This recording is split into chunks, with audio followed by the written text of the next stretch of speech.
প্রতিটা দিন বিভিন্ন ধরনের জানা অজানা সমস্ত ধরনের প্রশ্নকে নিয়ে আমাদের এই চ্যানেলে আলোচনা করা হয়। প্রতিদিনের প্র্যাকটিস সেট দেওয়া হয়। চলুন কথা না বাড়িয়ে ভিডিওটা শুরু করা যাক।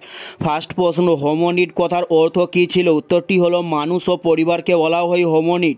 উত্তরটি হলো মানুষ ও পরিবারকে বলা হয়ে থাকে হোমোনিড কথার অর্থ। নেক্সট প্রশ্ন, আদিম কথার মানে কি? উত্তরটি হলো পুরনোকে বলা হয়ে থাকে আদিম কথার মানে।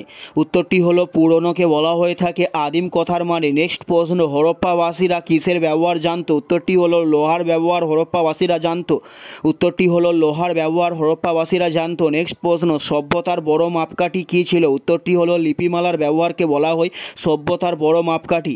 উত্তরটি হলো লিপিমালার ব্যবহার। নেক্সট প্রশ্ন, হরপ্পাকে আবিষ্কার করেছিলেন? উত্তরটি হলো দয়ারাম সাহানি হরপ্পাকে আবিষ্কার করেছিলেন।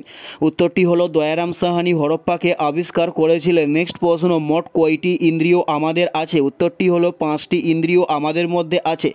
উত্তরটি হলো 5টি ইন্দ্রিয় আমাদের মধ্যে আছে। নেক্সট প্রশ্ন, লক্ষ্মীর ভাণ্ডার কে স্থাপন করেছিলেন? উত্তরটি হলো সরলা দেবী চৌধুরানী লক্ষ্মীর ভাণ্ডারকে স্থাপন করেছিলেন। নেক্সট প্রশ্ন, মহেঞ্জোদারো কবে আবিষ্কৃত হয়? উত্তরটি হলো 1922 সালে মহেঞ্জোদারো আবিষ্কার করা হয়ে থাকে।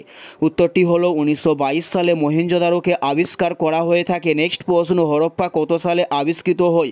উত্তরটি হলো 1921 সালে হরপ্পা আবিষ্কার করা হয়ে থাকে। উত্তরটি হলো 1921 সালে। নেক্সট প্রশ্ন, হরপ্পা সভ্যতার বিস্তৃতি কত ছিল? উত্তরটি হলো 7 লক্ষ বর্গমাইল ছিল হরপ্পা সভ্যতার বিস্তৃতি। উত্তরটি হলো 7 লক্ষ বর্গমাইল। এটাই ছিল এই ভিডিওর লাস্ট প্রশ্ন। আর কোন ধরনের শিক্ষণীয় ভিডিও আপনারা প্রতিদিন দেখতে চান অবশ্যই কমেন্টে লিখে জানাবেন। পুরো ভিডিওটা দেখার জন্য আপনাদের প্রত্যেককে অসংখ্য ধন্যবাদ। Thanks for watching.